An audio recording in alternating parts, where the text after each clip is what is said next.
back, everybody, to the High Roller Organization Sports Betting Podcast. Today, what T and I are going to talk about is the bets to win each one of the conferences. We're going to start with that, give you our opinions on what we feel the best future bet is, maybe in the conference. Might pick some chalk along the way, but we'll also maybe give you an idea of who could sneak in and disrupt, or some way where you can make money on somebody other than the chalk. So that being said, we're going to start out with the Big Ten. T, how do you see the Big Ten this year? Ohio State and everybody else. I shouldn't say and everybody else. I think Michigan is a solid team, but Ohio State's gonna be a 2-touchdown favorite every game they play. Especially because just looking at their schedule, they get Michigan at home this year. Yep. They don't have to go to Michigan. Penn State, I've got that 15, 16. Ooh. They got to go to Michigan State.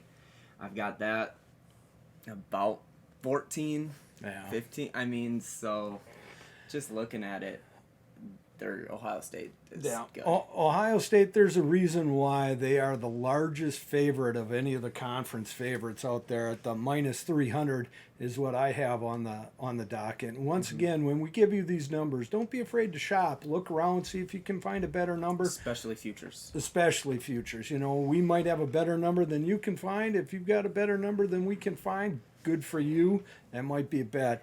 Ohio State at minus 300, I agree with you. I think they're there, but for me, there's just not enough value to bet on it. Those upsets can happen. Just too tricky that way. Michigan coming in at plus 600. I personally have Michigan finishing fourth on the other side. I know that's where you and I disagree quite a bit. I'm not big on Michigan this year. They're plus 600. Wisconsin is actually intriguing at plus 800, and here's why. When T talks about they're going to be a 2-touchdown dog, what do you think that game's going to come in at? Wisconsin plus 500-600 when it comes around for the championship game?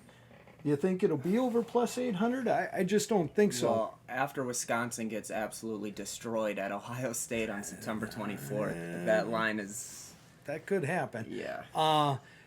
Where I'm going with it is on the secondary market. There are times where you can sell your ticket and get a profit. And I'll talk about it later because I think there's one absolute steal value out there that you can get after.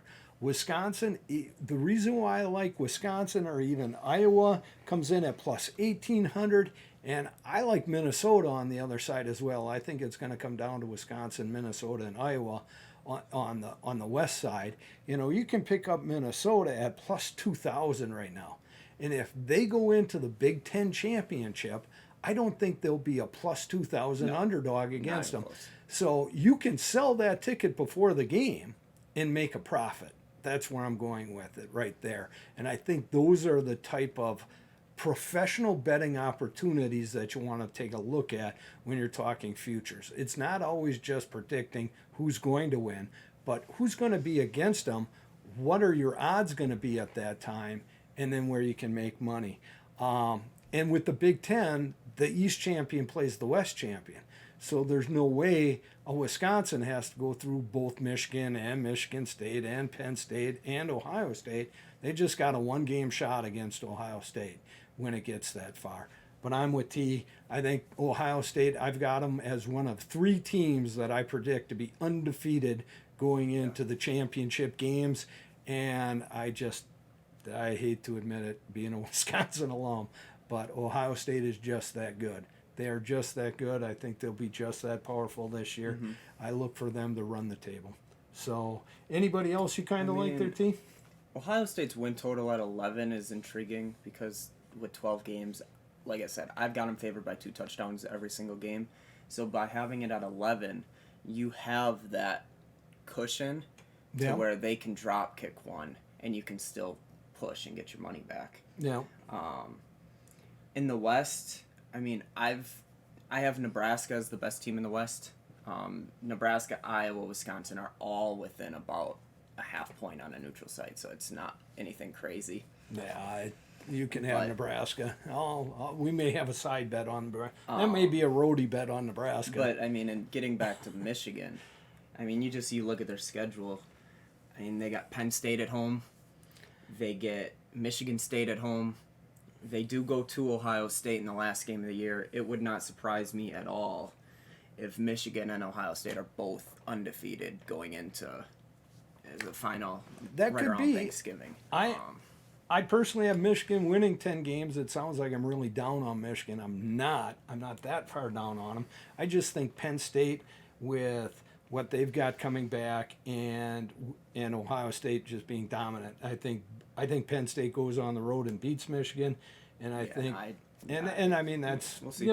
that, like I said, that's where people can differ. That's the fun about sports gambling, is you can have disagreements.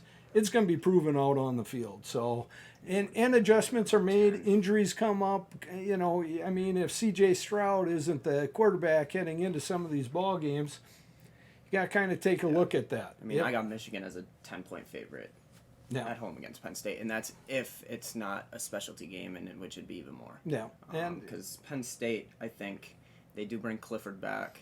I like Clifford, like They him a lose lot. Dotson. They lose a ton on their offensive line there, and then defense, they lose just about every person star power wise that you could possibly think that they lost for the most part. I'm just a believer in Franklin and his ability to get that next kid up, and I like the kids that they got coming in. I think they'll be ready to go. But like I said, that's And the yeah, I difference. got Penn I mean, State in that, the middle of the pack yeah, in the East. that and when we flip over to the West, I mean, I've got Nebraska down toward the bottom of the West, and you've got them the best team in the West. That's how things can differ, and that's where adjustments can be made too. I mean, if things are looking more like they're going the way I predicted, I know T's going to make some adjustments on his power rankings to come over to the light over here. And if if I'm wrong, and I might be wrong on one of these two teams, well, then I've got to make those adjustments. Good sports bettors adjust as they're moving along. You just can't stay stubborn in this business. Stubborn people lose a lot of money. Anything else you want to mention about the Big Ten? I mean, betting odds. Like I said, I've got both Ohio State and Michigan undefeated going into that last week. Michigan at plus 600. Depend if they're both undefeated at that point in time in the season, Ohio State will be 1 or 2, depending on Alabama. Yeah. And Michigan will probably be either the 4 or maybe 5 Yeah. in the college football Oh, playoff yeah. at that point in time. So at plus 600. Yeah.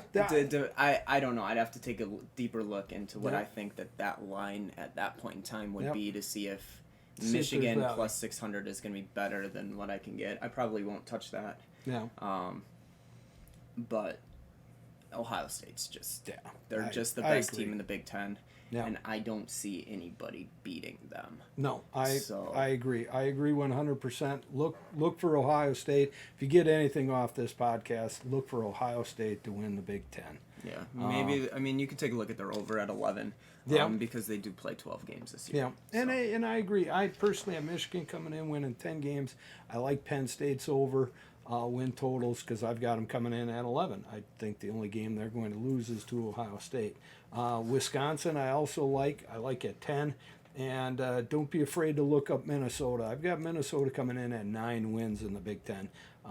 So for me, they are a team with Ibrahim coming back and the quarterback coming back, who I absolutely love him too. I like Minnesota. I mean, I'm not a PJ Fleck guy. I don't roll the boat. But, I got to give credit where credit's due, because that's, once again, being a sports bettor, you got to be able to do those things. You got to call them for how you really see it. So.